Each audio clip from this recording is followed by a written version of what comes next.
Գրքի ու գրականության համար դժվար ժամանակներ են։ Նյութականի բեռը մի տեսակ հետ է մղել հոգևորն ու սպառնում է ոչնչացմամբ։ Լորի «Իմ սեր, իմ թախից» խորագիրը կրող այս գիրքը հիշողության ու սիրո հուշարձան է, որ կանգնեցվել է այս դժվար ժամանակներում ու հավակնում է հավերժության։ Նախ անկեղծ ասած ինձ թվում է, որ ամեն մարդ պետք է ինչ-որ հողագնդի վրա մի հետք թողա, ու ինձ թվում է հատկապես գրականության մարդը միայն այդ տիպ գիրք ստեղծելու, ինչ-որ գրավոր մի բան թողնելու իրանից հետո ցանկություն ունի, ու ասենք թե ես 30 տարի հայրս չկա, ու 30 տարվա մեջ շատ մտածել եմ, երազել եմ, որ մի բան ինքը որտեվ երևույթ էր իմ կյանքում էլ էր երևույթ, ինձ թվում է իմ նման շատերի կյանքում էլ, որտեվ շատ սիրված, շատ արժեքավոր մարդ էր, ու միշտ մտածում էի, որ այդպես էլ ինքը չկարողացավ իր երազանքները իրականացնի, եւ իր երազանքներից առաջինը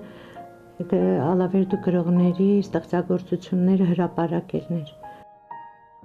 Արշալույս Գևորգյանը Ալավերդու մտավորականներից էր, այն նվիրյալներից, որոնց շնորհիվ ոգուսով չի գալիս։ Մանկավարժ էր, հոգով, էությամբ, ապրելակերպով։ 18 տարեկանում նրան նշանակել էին Խաչաճկուտի դպրոցի տնօրեն։ Պատմության մեջ թերևս ամենաերիտասարդ տնօրենն էր։ Հայրենական մեծ պատերազմը սկսվեց ու հենց այդտեղից էլ նրան ռազմաճակատ տարան։ Պատերազմից հետո Գերմանիայում մնալու հեռանկար ուներ, որովհետև մարտական լավ կենսագրություն ուներ, բայց չմնաց։ Գերմանիայից մինչև Հայաստան գերմանական մոտոցիկլետով է, ամբողջ Եվրոպան կտրել է այդ մոտոցիկլետով։ Ասում է լորեցիները վազում են հետևից, ասում ավտոյի ջուտ ա եկել, այսինքն նրանց համար առաջի անգամ տեսել են այդ փոքր մեքենան, առաջի անգամ տեսել են այդ ժամանակ։ Եկել ու կապվել էր Լորվաձորին ու լոռեցիներին, 1000 ու մի հնարավորություն ուներ Հունաստանի քաղաքներ կամ Երևան ու Վանաձոր տեղափոխվելու, բայց չգնաց, որովհետև խոր համոզմունք ուներ, որ ինքը պետք է այս ձորին։ Հայրս բացառիկ մտավորական մարդ էր, բացառիկ, շատ կարդացած, պատերազմի թոհուբոհով անցած, հասկացող, նա նաև իմ ընկերն էր, եւ հետաքրքիր բան, ես չգիտեմ, ես ասենք արժե այդ մասին ասելը չէ, բայց ես ասենք մտադրություն չեմ ունեցել, սիրել եմ լեզու գրականությունը, գրել եմ, ստեղծագործել եմ, բայց ես պարապում էի, որ բժիշկ դառնամ, այսինքն այդ Ալավերդում ռեպետիտորի մոտ քիմիայի պարապում,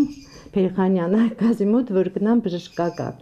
բայց ուրեմն երբ որ հայրս թղթերս տանում ա, որ բժշկական հանձնի, ու միշտ էլ վերջում են, չէ՞ տանում թղթերը, լորեցիկ, մինչև որ տանում են, ասկն մի քանի օր ընդունելությունից առաջ պատահում է այդ բանին, իմ գրականության ուսուցչին Մաթևոսյան Գրիգորին, որը նաև ժողկրթ բաժնվարն ա եղել մեր քաղաքի, հետո Երևանում դպրոցի տնօրեն էր, պատահական հանդիպում ա, ասում ա, որ եկել ա հպարտ, որ աղջկանս թղթերը բերել են, որ բան տամ բժշկական, նա էլ ընկերաբար ամեն ինչ անպատվում ա, ասում ա, բա տենց ստեղծագործող մարդուն դու բան է, ոնց ես զրկում այդ հնարավորությունից այդ ուղղությամբ խորանալու էլի, նա իմ լավագույն աշակերտուհին ա եղել, ոբշեմ, հարցը նրանում ա, որ այդ միջադեպը փոխում ա իմ կյանքը եւ հայրս թղթերս տանում ա, հանձնում համալսարան ժուրնալիստիկա, ու գալիս ասում, որ քիմիայի գրքերը մի կողմ դիր, արդեն դու պետք է լեզու գրականություն պարապես, չնայած նույն տարին ընդունվել եմ, բայց հարցը նրանում ա, որ իմ կյանքում, ասենք հայրս շատ ֆունդամենտալ դեր ա կատարել էլի։ Երկար տարիներ Արշալույս Գևորգյանը Ձուլող թերթի խմբագիրն էր, այնտեղից նրան հեռացրին զգույշ առջևդ մարդն է հոդվածի պատճառով, որի մեջ կոմունիստական հասարակարգը նսեմացնող մտքեր էին տեսել։ Եթե ասեր, որ զղջում է հոդվածի համար, կվերականգնեին, բայց չասաց, որովհետև միշտ հավատարիմ էր իր սկզբունքներին։ Աշխատել է տարածաշրջանի գրեթե բոլոր դպրոցներում, սիրում էր մանկավարժությունը, որովհետև դա անընդհատ կենդանի շփում էր։ Գրական միավորման նախագահն էր, միավորում, որը համախմբված էր պահում Լորվաձորի գրական ներուժը։ Աբգարյան Գևորգը լորի թերթի հետագամ խմբագիրը, կամ Մաթևոսյան Գրիգորը ժողկրթ բաժնի վարիչն էր, հետո շրջկոմի քարտուղարները, նրանց կանայք, այնքան հետաքրքիր էին անցնում նիստերը, որ բոլոր իրանց հարգող մարդիկ մտավորական համար երազում են, որ այդ նիստերին մասնակցեն, թեկուզ որ պարբերաբար մասնակցեն, որտեղ սնունդ էին ստանում։ Ժամանակին շատ բան է արել, որ գրողներին միավորի, իր անձնական կապերն օգտագործելով էջեր էր տպագրում այն ժամանակների ամենահեղինակավոր թերթերում ու ամսագրերում՝ Սովետական Հայաստանում, Ավանգարդում, Գրական թերթում, Գարունում։ Նրա միջնորդությամբ Ալավերդի ստեղծագործողները հեռուստատեսությամբ հաճախ էին ելույթ ունենում ու Արշալույս Գևորգյանն ապրում էր դրանով։ Գտնում, բերում, գրական ընտանիքի անդամ էր դարձնում նաև շնորհալի երիտասարդ ստեղծագործողներին։ Մի անգամ հիշում տուն եկավ, վայ մի աղջիկ կա, այնքան լավ ա գրում, այնքան լավ, պարզվեց, որ Լեյլինա Կարապետյան, Նիհարիկ, Քնքուշ, Նուրբ մի աղջիկ գրում էր ու չգիտեր, ինքը լավ ա գրում, վատ ա գրում եւ այդպես գրական միավորման ընտանիքի մեջ մտավ։ Արշալույս Գևորգյանը հոգևոր հայր էր կարծես բոլորիս համար եւ պահանջում էր, որ գրեինք եւ տերեր մեր ստեղծագործություններին եւ օգնում էր, որ տպագրվեն մեր ստեղծագործությունները։ Լեյլի Կարապետյանը մեկն է այն 33 ստեղծագործողներից, որոնց բանաստեղծությունները տեղ են գտել այս ժողովածուում։ Գիրք չունի, բայց ժամանակին շատ է տպագրվել գրական թերթերում ու ամսագրերում։ Շատ սիրում եմ դպրոցական տարիներին գրած շատ փոքրիկ մի բանաստեղծություն Լուսատիկը վերնագրով։ Ցուրտ ափերից մեջ լուսատիկը թևերը փռել, լուր անզորությամբ իր գերեզմանում լույսեր է վառել։ Ընդամենը այդքանը դա գուցե ոչ թե ես եմ, այլ մարդն է ընդհանրապես աշխարհում։ Լավ հիշում եմ, երբ Երևանի համալսարանի թերթը մի քանի բանաստեղծություն տպագրեց, Փիլիսոփայության ֆակուլտետից մի ուսանող հատուկ այդ բանաստեղծության համար հյուր եկավ հանրակացանի մեր սենյակ եւ շատ ուզում էր իմանալ, թե ես ինչ եմ ուզել, ինչ տողատակ կա Լուսատիկում։ Ես դարձյալ չարաչճորեն ասացի՝ հարցրեք Լուսատիկին։ Ստեղծագործական բուռն շրջան ունեցել եմ, երբ գալիս էի Ալավերդի գրական միավորման պարապմունքներին։ Պարապմունքների ժամանակ մենք հաճախ ենք ունենում մեկ ստեղծագործության քննարկում եւ մեծ ու փոքր չկար կարծես, մենք լավ ընկերներ էինք եւ կարծես կար ինչ որ հաճելի պարտադրանք, որ դու հաջորդ պարապմունքին միավորման հաջորդ նիստին պիտի ներկայանաս անպայման նոր ստեղծագործությամբ եւ դպրոցական լինելով ինչ որտեղ մտածում եմ, որ պիտի նաեւ գոհացնեմ մեծերին։ Չգիտեմ ստացվել է դա թե ոչ, բայց հաճախ են իրենց գովասանական խոսքերով ասեմ, թե խրախուսանքով մղել, որ ես ստեղծագործեմ։ Առաջին բանաստեղծության բառերն արդեն չի հիշում, բայց հիշում է, որ այն ինչ որ մոծակի մասին էր, ինքը 5-րդ դասարանում էր, կար երաժշտություն, որի ռիթմին համահունչ հանգեր ծնվեցին։ Իսկական բանաստեղծությունները ծնվեցին հետո, երբ սկսեց հաճախել Թումանյան բանավանի իրենց դպրոցում գործող գրական խմբակի պարապմունքներին։ Գրեթե բոլոր խմբակներին մասնակցելով ակամա ես դառնում էի սցենարի հեղինակ, կարծես։ Եվ այդ միջոցառումներից մեկից հետո ես նամակ գրեցի Հովհաննես Շիրազին, իր բանաստեղծություններն էին քննարկում եւ ուսուցիչս պարտադրեց, որ ինքը ստուգի նամակը, հետո ես ուղարկեմ Հովհաննես Շիրազին։ Ես պատահական եմ չարաճճի լինում, ոչ հնազանդ, բայց այդ պահին եղա եւ չարաճճի եւ հնազանդ, երբ ինքը ստուգեց նամակը եւ տանը ես պիտի արտագրեի, նամակի բովանդակությունը բնավ չեմ հիշում, բայց որ ես վերջում ավելացրի ձեր պատուհանի ձերևում է Մասիսը, դա շատ լավ հիշում եմ եւ Հովհաննես Շիրազը պատասխանեց իմ նամակին, ուրախ եմ, որ պատանի նման հետաքրքրվում ես ինձնով Եվ նամակ ավարտել է հետևյալ մտքով, իսկ գլխավոր հարցի պատասխանը կիմանան աչերդ, երբ այցելեն ինձ եւ մեր տուն։ Ու ես այդ պահին ավելի լավ հասկացա, որ այն ինչ որ բնական է, շատ ավելի բարձր է, այն ինչը հսկողության տակ է, գուցե արդեն ստեղծագործություն չէ։ Հսկողության նման մի բան եղավ նաև նրա բանասիրական կրթությունը, որն ասես գրագիտության կարելի չի կարելիի մեջ առավ նրա ստեղծագործ միտքը։ Լավ հիշում եմ, որ Արշալույս Գևորգյանը նաև նույնիսկ խնդրում էր, որ ես առաջին տարին բուհ չդիմեմ ընդունվելու համար, ասում էր մի քիչ աշխատիր եւ դու կունենաս ժողովածու։ Չգիտես ինչու ես մտածեցի, որ ավելի կարեւոր է կրթություն ստանալը, հիմնավոր կրթություն ստանալը։ Անգարեց մեկի մյուսին։ Չէի ասի, եւ օգնեց եւ խանգարեց։ Եթե մի աղբյուր կար, որ մաքուր բխում էր, հետո մտավ բանասերի գիտելիքների ինչ-որ կաղապարների մեջ, եւ արդեն ես լավ հասկանում էի, որ իմ գրածը այն չէ, միգուցե որ ստեղծագործեի առանց բանասիրական կրթություն ստանայի, ինչ որ ձեռքբերում ունենայի, հետո գար ավելի ազատ կլինեի, ազատության մեջ անշուշտ կծնվեր ավելի լավ բան։ Իմ կարծիքով բանաստեղծություն գրելը, ես այդպես եմ մտածում, ավելի շատ ապրելու կերպ է։ Չգիտեմ մյուս ստեղծագործողները ինչ են մտածում, բայց ես մտածել եմ, որ այդպես ես ուղղակի ապրում եմ։ Ես բանաստեղծ չեմ, ես ուղղակի այդպես ապրում եմ։ Իրեն բանաստեղծ չի համարում նաև Ռուդիկ Ափիցարյանը, պատմաբան է, Մարցի դպրոցի տնօրենը։ Համոզված է, որ գյուղում ոչ ոք չգիտի, որ ինքը գրում է։ Ինքն էլ այդպես ուղղակի ապրում է, թղթին պատմելով այն, ինչ ոչ ոքի պատմել չի կարող։ Բանաստեղծություն գրելու տարիքը ասում են 17-18 տարեկան, բայց ես ինձ բանաստեղծ չեմ համարում իհարկե, բայց ամեն մարդ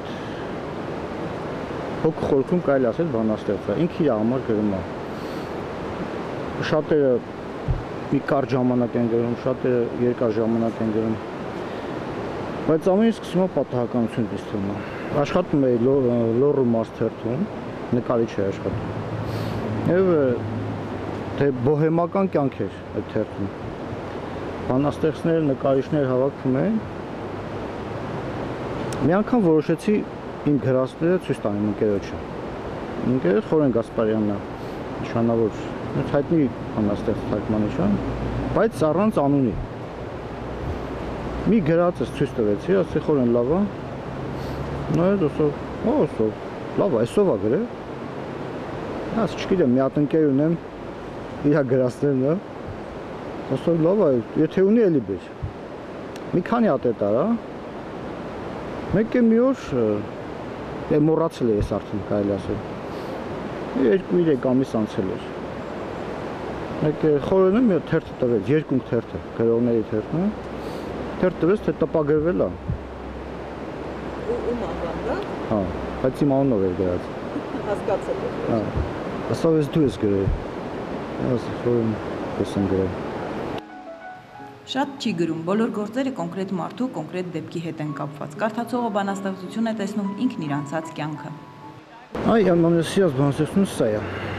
1000 ճանապարհ մեկն է ընտրված։ Կյանքն է մի տոմսի համար վճարված։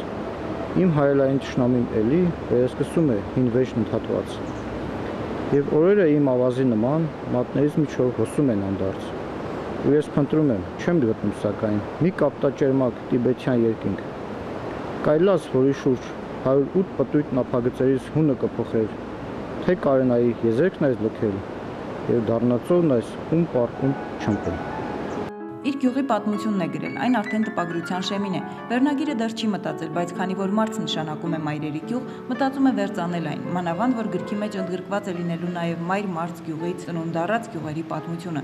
Իսկ Լոռի «Իմ սեր, իմ թախից» գիրքը նրա համար ավելի քան արժեքավոր է։ Ինձ թվում է այս գիրքը սովորական գիրք չի կարելի համարել, որովհետև 33 հոգի, որ ընդգրկվել են, դա ոնց ասեմ, պատահական թիվ չի ինձ թվում, Քրիստոսի տարիքի չափը։ Ու ամեն բանաստեղծությունները ոնց որ Քրիստոսի չարչարանքներով է ստեղծում երևի։ Բայց մի գրքի մեջ հավաքել այսքան մարդկանց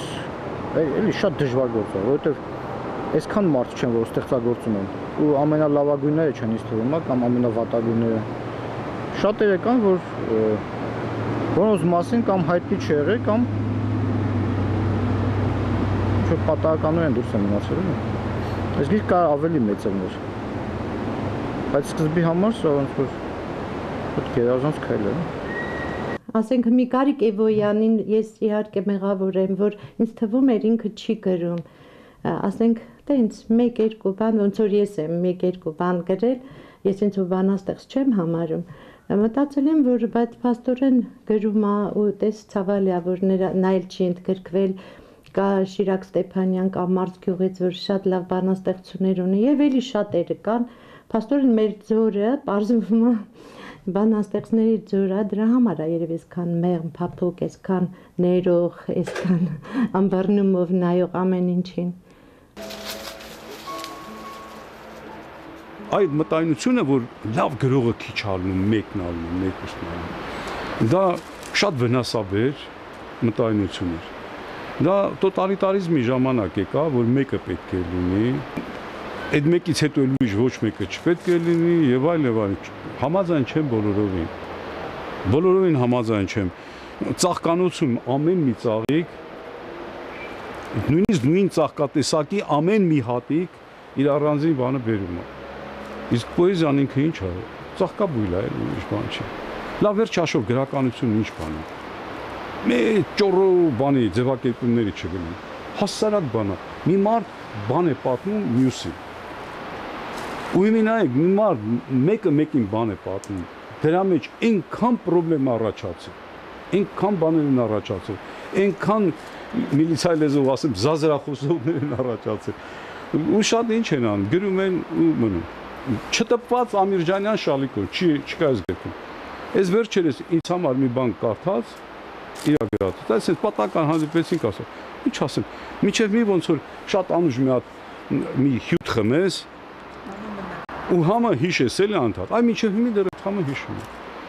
Վալերի Պարանյանն է այս գրքում տպագրված գրողներից մեկը, գրում է եւ արձակ եւ չափածո, արդեն 10 գրքի հեղինակ է, ունի իր ընթերցողների ու գնահատողների մեծ բանակը։ Վերջերս էլ լույս է տեսել նրա վերջին գիրքը Աթոռիկ 2-ը, սակայն այս ժողովածուում տպագրվելը եւս չափազանց կարեւոր է համարում։ Այ միտք ասեմ, որը միշտ ստանջում էր, ասում էր, լավ, այսքան փառատոները, որ մենք քաղաքում անում ենք, էլի, խատերական, երաժշտական, գեղանկարչական եւ այլն, քանի ժամանակ հերինական երգի իվերջս բոլորը շատ բան ստերից սկսվեց։ Ու միշտ մտածում էի, իսկ հնարավոր է պոեզիայի փառատոն։ Ձևը չէ։ Ինչ նշանակում պոեզիայի փառատոն։ Եվ անայտի գրքից հետո ես հասկացա, որ դա կարելի է գրքի միջոցով անել։ Գիրքը դառնում է փառատոնի ձև։ Շատ ակնհայտ բան է, ես ոնց չի հասկանում։ Եթե դերասանի համար բեմ է հարկավոր, որ փառատոն լինի, բանաստեղծին ինչ է գիրք։ Պատանեկան հասակի վայրիվերումները հաղթահարել է առանց պոեզիայի։ Գրել սկսել է հասուն տարիքում, այն ժամանակ, երբ շատերն արդեն դադարում են գրել։ Եղել է դպրոցում, վարչական աշխատանքում, քաղաքականության մեջ, սակայն միշտ մնացել է գրքին ու գրականությանը հավատարիմ։ Ճանաչում է Լորվա ձորի գրեթե բոլոր ստեղծագործողներին, սակայն իր համար այս գրքի շնորհիվ բազմաթիվ հաճելի բացահայտումներ է արել։ Արդեն գիտեի, որ այդ միջավայրը կա, բայց գիրքը հրատարակելուց հետո ես ուղղակի վարձատրված եմ զգացել, այնքան մեծ ուրախություն եմ ապրել, որովհետև հայտնաբերել եմ անուններ, որ մինչև այդ չէի իմանում։ Իսկ այն որ ասենք նաև այդ նույնիսկ ինձանից առաջ սերունդի գրողներից, ասենք Ղարամանյան Գառնիկի հեղափոխները։ Ես որ տեսա, որ Գառնիկը նույն իր, այսպես ասեմ, Ուլում Քաշարը ինքը դեռ շարում է, ուլունքները դեռ շարում է իր բանաստեղծություն։ Շատ սիրուն բանով են, շատ սիրուն, առանց ձևերի, առանց ոնց են ասում, փոչ խաղացնելու, առանց ճշմարիտ պոեզիա է, բայց այն տպավորությունը, որ ես ստացա Միրզոյան Աշոտի գրվածքներից, թող սնապարտություն չհնչի, ասեմ, այդքան ինքնատիպության ուժ առաջի միտքը, որ եկավ, ես ում մոտ եմ տեսել այս ձևի ինքնատիպության ուժ, ֆրանսիական հանճարի Արթուր Ռեմբոյի։ Չզարմանաք, ես ձորում խոսում եմ մի պարզ տղի մասին, որը նախաբան ըստ մեր գրում է, չգիտեմ, մեկ միրգ վաճառով է, մեկ գործակալ է բանկում, չգիտեմ, սենց բաներ ա գրում էլի, ու մեկ էլ ես համեմատում եմ ինչ մեծության հետ եւ առանց ինքս ինձ խաբելու եմ դա անում։ Շատ բույս է կա։ Ու էլի կան մեր միջավայրն է էլի։ Օրինակ Կարո Մելիքսյանը շատ սիրունակերում, օրինակ ես միշտ զարմանում եմ, որ Կարո Մելիքսյանի նման բանաստեղծին այս ռեգիոնում չեն մեծարում։ Դա երևույթ է։ Սա մեծ բանաստեղծ է Մելիքսյան Կարոն,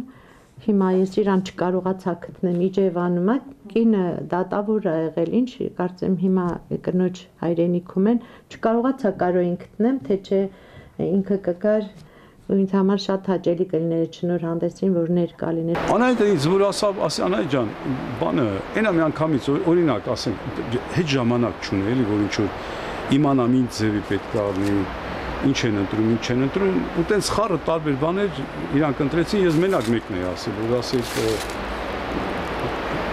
ոնց է կոչվում, Արեգակի երկեղում։ Այդ պոեմը ասի, այնա մի անգամից տպի, չեմ զբաղվել առանձնապես, հենց դա տպեց, ափսոս ընդեղ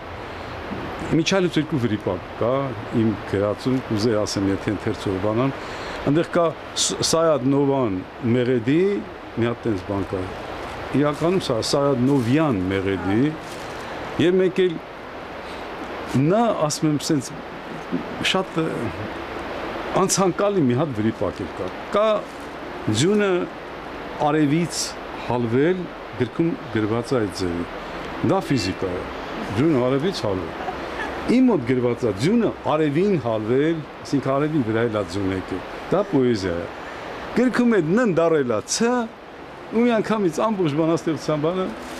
գնացել։ Այս գրքում Անժելա ջան շատ արժեքավոր մարդիկ կան, եւ որ միտեղ են հավաքվում առավել ընդգծում, չէ, որոշ մարդկանց արժեքը։ Ու հետո այս գրքի լավը նա էր, որ ասենք թե այդ մարդիկ, որոնք գրելը թողել էին, կամ ասենք թե իրենց այդ գրական գործնեության վրա խաչ էին քաշել, նորից ոգևորվեցին, Լիլիայի գիրքը, այս գիրքը ստեղ էր, այս Լիլիայի գիրքը մի քանի օր առաջ ալուց տեսել ու ինքն ասում է, որ դու իմ կյանքում հեղափոխություն արեց, ես սկսել էի արձակ գրելը նորից, բանաստեղծություն գրեցի, կամ էլի կան, կամ բանը Լեյլին շնչառություն ստացել եւ շատերը մարդիկ կան երբեք չեն տպագրվել ու որ տեսնում են որ իրանք կարող են, իրանք ունակ են, մարդը պետք է մի քիչ ինքնավստահություն չէ ստանես գիրքը որոշ մարդկանց ապրեցրեց ու պատահական չի ես ոչ միայն ասենք թե հորս երազանքը կատարեցի այլև իմ շրջապատում այդ ստեղծագործող մարդկանց ոգևորեցի, էլ ինչ որ ապրելու, ստեղծագործ առաջ մղվելու հնարավորություն տվեցի ու դա ինձ համար ոնց որ մեծ ձեռքբերում է, մի գտած բան է, էլի դա։ Ես գիտեմ երկար փարտարտուք եղել, օրինակ ափսոսում եմ, որ Շալիկ Ամիրջանյանի հրաշալի բանաստեղծությունները այստեղ տեղ չի գտել եւ կան էլի մեր ստեղծագործողներ Վերջո մեր ծնունդն են ապրում են այսօր Երևանում եւ այլտեղ, բայց ի պատիվ Գևորգյան Անահիտի պետք է ասել, որ նա սարսափելի մեծ աշխատանք է փորձելով փնտրել, գտնել, քայլում ենք, մեր կողքին քայլում են մարդիկ, մեր քաղաքի, մեր շրջանի բնակիչներ, բայց օրինակ գոնե ես, որ երկար տարիներ զբաղվում եմ բանաստեղծությամբ եւ գիտեի գրեթե Ալավերդում եւ մեր տարածքում ուրեմն ստեղծագործող իմ կարծիքով բոլորին, բայց ինձ համար բավականին գյուտ էր արի մարդիկ, որ ես չէի իմանում, որ իրենք զբաղվում են բանաստեղծություն գրելով եւ ինձ համար նաեւ այդ առումով շատ հաճելի էր։ Տեսնել ընդհանրենք տարբեր մարդկանց, որոնք մեր կողքին են, մերն են եւ որքան հաճելի կլինի նաեւ մեր քաղաքի շրջանի բնակչության համար, որ ճանաչեցին այդ մարդկանց։ Այդ առումով շատ ողջունել էր մեկ։ Երկրորդ այստեղ կար մարդիկ, ես վստահ եմ, երբևէ չեն կարողանալու իրանց գրած բանաստեղծություն որևէ գրքում ունենալ, եւ այս գրքի շնորհիվ իրանք ունեցան տպագիր խոսք, որը տրվեց ժողովրդին։ Ռաֆիկ Ղազինյանը գրել սկսել է 16 տարեկանից։ Առաջին բանաստեղծությունները բնությունն էին գովերգում։ Դեռ դպրոցական էր։ Վաղամերիտ բանաստեղծ Ալեք Խաչունցը շրջաններում երիտասարդ բանաստեղծների էր փնտրում, ու իրեն ներկայացված բազմաթիվ բանաստեղծություններից հավանեց 3-ը միայն։ Մեկը Ռաֆիկ Ղազինյանինն էր։ Հետագայում նրա բանաստեղծությունները տպագրվեցին հեղինակավոր թերթերում ու ամսագրերում։ Հաջորդ լուրջ գնահատականն ստացավ, երբ ուսանող էր, սովորում էր բժշկական ինստիտուտում։ 70 թվականին համաինստիտուտային, այսինքն երիտասարդական պոեզիան նվիրված, բայց սիրային պոեզիայի մրցույթ էր հայտարարվել։ Այդ ժամանակ Վանո Սիրադեղյանն աշխատում էր ապագա բժիշկ թերթում եւ որոշակի բանաստեղծություններից իր մոտ կար, ես համաձայն եմ, որ նույնիսկ տպագրեի։ Վանոն ինքը վերցել տարել ներկայացել էր համալսարանի բանասիրական ֆակուլտետում, այն ժամանակ Հրանտ Թամրազյանն էր դեկանը, ու նրա մոտ էր հավաքում, ու ինձ համար շատ մեծ պատիվ էր, որ Համո Սահյանը, որ ես համարում եմ, չգիտեմ, մեր ամենամեծ պոետներից մեկը, որ հավերժորեն գրացող պոետ է, եւ գնացինք բոլորս անտեղյակ, ես նույնիսկ վերջի պահին Վարոնից ասեց, արի մենք համասարան։ Գնացինք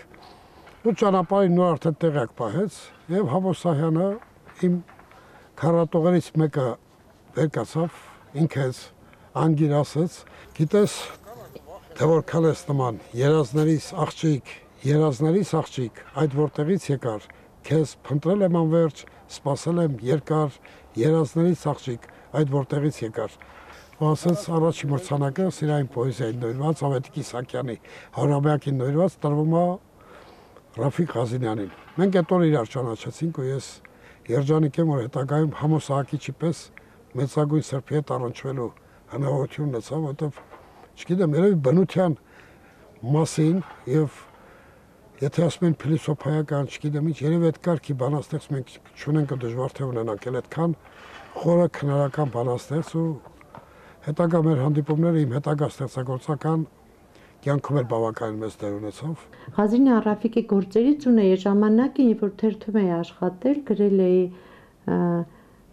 բժշկի հոգով բանաստեղծը եւ բանաստեղծի հոգով բժիշկը տենց մի հատ ակնարկ է գրել ու ունե իր բանաստեղծությունից, բայց դες ինքը ներկայացրեց զուտ մարտական շարք, որ շատ սիրուն է իր, այսինքն շատ սիրուն բանաստեղծությունների շարք է, ինձ դուր է գալիս էլ այդ ոճը, ոգին, նույնիսկ այն բանաստեղծությունները, որ ես ունեի, նա չդրեցի, որտեղ չուզեցի այդ պատերազմական ոգով գրված բանաստեղծությունների կողքին մի հատ սիրո գուցե շատ բան ասող, բայց չկապվող թեմային բանաստեղծություն դրվի։ Հետաքրքիր է, որ անգամ ավտոմատիկ կրակոցն է քեզ չափի մեջ այնտեղ տեղում բանաստեղծական եւ մարտադաշտում գրվեց մի բանաստեղծություն, որ նաեւ այլ չափի մեջ ստեղծված, որը տրիոլետների տեսքով եղավ, երկու տրիոլետ ծնվեց, նորված 21 տարեկան զոհվեց, բժշկականի ինստիտուտի 5-րդ կուրսի ուսանող էր, եկել էր որպես բժիշկ, բայց եղնիկ միակ պարտիզանական ջոկատում արդեն հասել էր գումարտակի հրամանատարի Վահե Բաղդասարյանը, բանաստեղծությունի դեպ նաև էլի երգա, Սահակ Սահակյանը կատարում է, ստեղ ես մարտադաշտային ես, հրամանատարին ես պոեզիան նաև ինձ այնքանով հոգեազատ, որովհետև կոնկրետ դեպքեր է, կոնկրետ բարձունք է, կոնկրետ անձեր է, որոնց նվիրված է եւ ինչև է կարդամ հիշատակի տրոլետներ նույնած Վահե Բաղդասարյանին։ Լուսինը կարմիր է հագել, առավոտ գրոհ է լինելու, ումից է արյունն այս կաթել, լուսինը կարմիր է հագել, ում խեղճմոր երազն է ընդհատվել, առավոտ ինչ զոհ է լինելու, առավոտ գրոհ է լինելու, լուսինը կարմիր է հագել, լուսինը կարմիր է հագել, մահն է տես մեզանից բամբասում, ում հերթն է մեզանից չի ասում, լուսինը կարմիր է հագել, մայրդ քեզ տեսել էր երազում, միաստղեր երկնքից կաթել, մահն է տես մեզանից բամբասում, լուսինը կարմիր է հագել։ Քանի որ պլանավորում եմ մեկ օր տարի ամբողջական գիրք տակել, չուզեցի տարբեր ընդհանրեք շերտեր ներկայացնել բանաստեղծության, որոշեցի հանդես գալ, ինձ համար այսօր շատ հոգեհարազատ դարձած, ուրեմն այսօր օրինակ եթե որոշեմ մարտադաշտի վերաբերյալ, իմ Աչքով տեսած բարեբախտաբար հետներ ընկերությունից մարտադաշտի մասին է խոսքը, ընկերների վերաբերյալ բանաստեղծություն գրել, այսօր չի լինի, որովհետև դա պետք է միջական այդ պահին գրվի, սրանք փոքր մի բլոկնոտ էր, շատ փոքր չափի այդ բլոկնոտում հենց խրամատում գրված բանաստեղծություններ, իրոք որ մեր թերթում գրել են խրամատային, ոնց որ կարելի ասել պոեզիա, այդ առումով հենց այնտեղ գրված են բանաստեղծություններն, իհարկե մի մասը, այսքանը չի մի մասը, այդ պահին որոնք իմ ձեռքի տակ կար, որովհետև շտապելու խնդիր կար, դրանք եմ ներկայացել։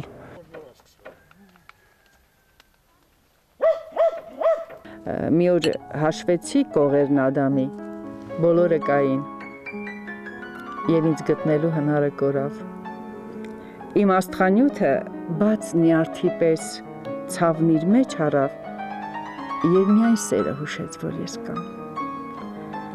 Տաք փեթակի պես բվված կարոտը, որ անհասցե էր և չուներ անուն, ու ես հասկացա, որ չունեմ անուն, պարզապես ինձ կին անունն են տալիս, երբ լացում եմ։ Ընդհանրապես կնոջ հոգե շերտերը շատ խորն են, և բնականաբար կան այնտեղ սրահներ, որտեղ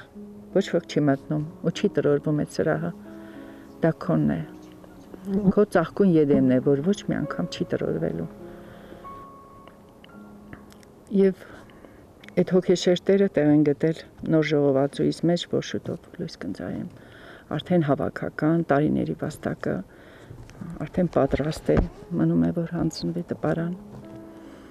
Վեներա Վարդումյանին ճանաչում են գրական ամենալուրջ շրջանակներում, թեև տպագրված մեկ գիրք ունի միայն։ Ապրում է Ճոճկան գյուղում, մանկավարժի իր գործը համարում կարևոր առաքելություն։ Դեռ երեխա էր, երբ ծնողները հասկացան, որ իրենց ընտանիքում բանաստեղծ է ծնվել։ Ես երկար տարիներ չեմ էլ մտածել, որ բանաստեղծ եմ, կամ հիմա էլ դա ինձ համար պարզապես ավելի շատ ծանր բեռ է, քան կոչում։ Իսկ նրանք, ովքեր թեկուզ մի քառատող են գրում, բայց ինչ որ մեկը կարող է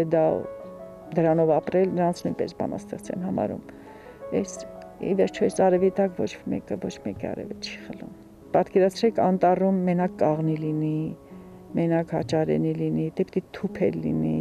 բաղեղել լինի, արվակել լինի, չէ՞ որ գեղեցիկ լինի։ Այդպես էլ բանաստեղծական աշխարհը ամենքը բերում են իրենց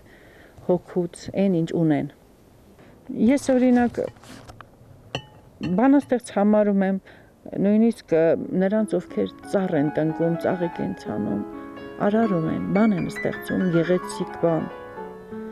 Վեներա Վարդումյանի պոեզիայի մեջ անընդհատ կինն է, ուրախ է, որ կին է ծնվել, որովհետև կարծում է, որ միայն կինը կարող է Աստծո արարչագործությանը մոտ լինել, գոնե երբեմն։ Ընդհանրապես, երբ տղամարդն է ուզում ճանաչել կնոջը, և կինն է ուզում ճանաչել կնոջը։ Դու չես զարմանում, որ բոլորն են։ Ճիշտ է, Դավիթ կարող է Միքելանջելոն քանդակել, բայց բոլորը Ջոկոնդայի առեղծված են, ժպիտի մեջ դեռ մոլորված, խճճված են։ Գրում է չափածո ու արձակ, պատմվածքներ ունի, իր տոհմածառն է կազմել աստվածաշնչյան տեսքով, ստեղծագործում է գրեթե անընդմեջ։ Ամենավերջինը հետաքրքիր է, գիշերն եմ գրել և կոչվում է վիպակ։ Սերն արդեն չկար, երբ կինն արթնացավ։ Կոպերի ներքո մրմուր էր ու ցավ, կողերի ներսում լույսի թրթիռ էր, տրոփ էր, հույս էր, ապրեսնող սեր էր։ Հետո մենակ էր, երբ լույսը ծնվեց, Աստված իր հետ էր և նա արարվեց։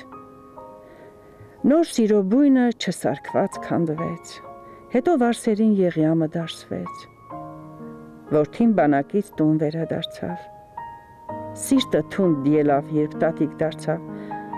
ապրես տքնելով մոմի պես հալվեց, հետո Շիրիմին այս գիրը գրվեց, նա կին էր ծնվել, որպես մայր ապրեց։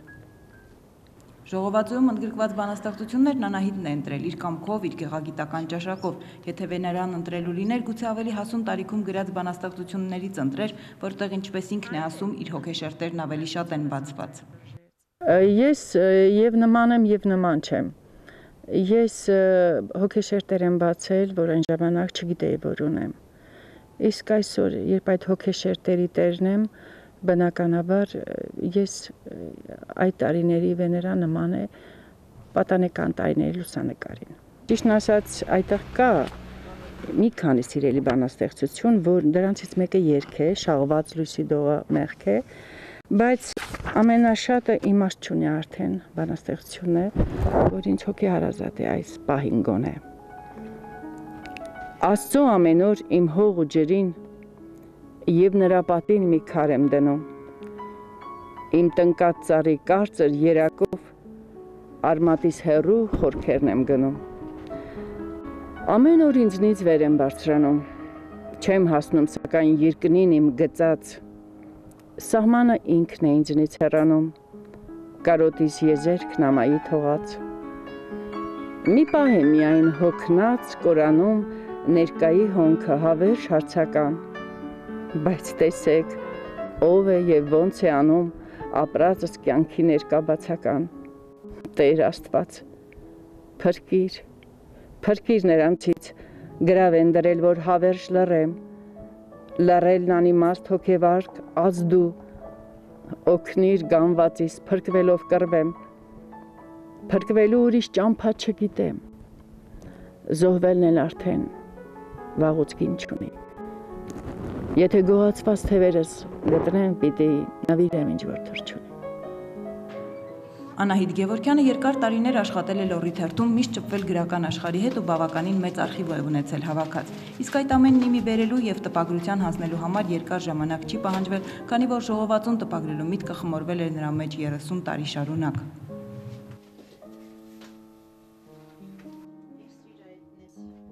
Բոլորը այնպես ոգևորվեցին, որ իմ ոգևորությունից բան չմնաց, արդեն նրանցով էի ապրում, այդպես ծնվեց ու միանգամից շատ արագ 2 ամսում պատրաստ էր, որ մարդիկ տարիներով են աշխատում այդ տիպի գործերի վրա, շատ արագ ստացվեց եւ ես ինչ ասած երջանիկ եմ, որ կարողացա իրականացնել մի բան, որը երկար տարիներ ինձ հանգիստ չէր տալիս։ Իհարկե կան բանաստեղծներ, որ այդտեղ չեն զետեղվել, այսինքն ստեղծագործողներ, որ չեն զետեղվել, բայց ընդհանուր առմամբ իր առաքելությունը կատարեց եւ դա լուրվա աշխարհում աննախադեպ բան էր։ Եվ երբ ինչ-որ նախանձախնդիր մեկը, կոնկրետ Անահիտը, որ ցանկացավ իր հոր երազանքը իրագործել եւ նաեւ իր երազանքը դարձավ դա, ինձ համար դա շատ գեղեցիկ մի երևույթ էր, շատ, և տեղ գտնել նրանց կողքին, ովքեր դեռ բանաստեղծ չեն կոչվել, առաջին գրական փորձերն են արել, և տեղ գտնել գրչակից ընկերների հետ կողքի, ունենալ այսպիսի մի ժողովածու տանը, երբ ուզենաս բացես, ընթերցես, կարդաս։ Մի խոսքով ստացվեց մի համերաշխ սեղան, ոնց որ ասի։ Նույն դավանանքի մարդկանց մի հատ սեղան, մի հատ ընթրիքի սեղան, ասենց ասեմ, առանց դավաճան հուդայի։ Նույն մարդիկ էին, որոնք ոչ մի, ինչ ասեմ, բանաստեղծություն են այդ մարդիկ արտադրում։ Բոլորովին ոչ մի շատ չստանալով, հələ դեռ ավելին, գուցե ինչ-որտեղ կամահրանքել արժանանալով։ Վերջո Լոռինը, Լոռվա ձորը չի կարող բանաստեղծներ չծնել, արվեստագետներ չծնել հրաշալի։ Եվ այսօր որ բնագավառնանք թատրոն, գրականություն, նկարչություն, որ բնագավառնանք, այսօր մենք մեր ձորից տված ունենք մեծամեծ անունով հրաշալի ուրեմն ներկայացուցիչներ։ Եվ սա ողջունելի է նաև մեկ առումով, որ այսօր մեր երիտասարդները, մեր հաջող սերունդը տեսնում են, որ իր կողքինը կարողացել է բանաստեղծություն գրի, գիրք տպի, այսօր ինձ թվում է սա նաև շատ գեղեցիկ խթան կհանդիսանա մեր երիտասարդների, մեր պատանիների համար, որպեսզի իրոք զբաղվեն բանաստեղծություն գրելով։ Իսկ բանաստեղծություն գրելը դա իհարկե նախ եւ առաջ գոնե այսօր շատ արհամարված գիրք կկարդան, որտեղ մարդ եթե չկարդա, ես որ ասում եմ անգրագիտություն, որտեղ երբևէ պոեզիա չկարդացած մարդիկ մեկ էլ ոտանավորչներ են էլի լցվում։ Սա նաև խթան կհանդիսանա, որ մի քիչ պրոֆեսիոնալ ծավալ մոտենան եւ իրանք էլ զբաղվեն բանաստեղծություն գրելով։ Այդ առումով էլ շատ ողջունել այս նախաձեռնությունը, այս գիրքը։ Գիտեք ինչ կա, ինձ ամենաշատ հուզում է, որ այս ձորում այդ մտավորական տեսակը վերանում է էլի, ոնց որ թե այն ժամանակ մտավորականների ձորեր, Այսինքն նույնիսկ դարբնոց էր մայրաքաղաքի համար, մտավորականները կոփվում էին, նույնիսկ բժիշկներ լինեն, թե տարբեր մասնագիտության տեր մարդիկ սնում էին մայրաքաղաքը, բայց հիմա ոնց որ թե ամուլ, հիմա ուրիշ տեսակն է գլուխ բարձրացրել, չարչի տեսակը, գրականությունը, գիրքը չսիրող, գիրքը չհասկացող, կրթվածությունը, ես կրթությունն ու կրթվածությունը տարբեր բան եմ համարում։ Այսինքն կրթված մարդիկ կամած պակասում են ու խեղճանում են, որովհետև նյութականն է, չէ, այսօր որոշիչը։ Ու ես ուզում եմ, որ ասենք մարդու արժեքավոր տեսակը հրապարակից չհեռանա, որ այս երիտասարդ սերունդը տեսնի, էլ ինչ որ մեկին տեսնի, մի քանիսին տեսնի ու կարողանա էլի նրա հետևից գնա, վերջ-վերջո այս սերունդը խելացի սերունդ, անկախ նայած, որ համակարգչային կրթություն ստանում, բոլոր դեպքերում ավելի խելացի են, քան մենք ժամանակին ենք եղել, ավելի զարգացած են։ Պարզապես չկա այն խավը չի մնացել, որին ընդօրինակ են, որին հետևից գնան։ Չինասերն ասում են ամեն մի երկար ճանապարհ սկսում է մի քայլից։ Ամենից առաջ քայլն է։ Շարունակում։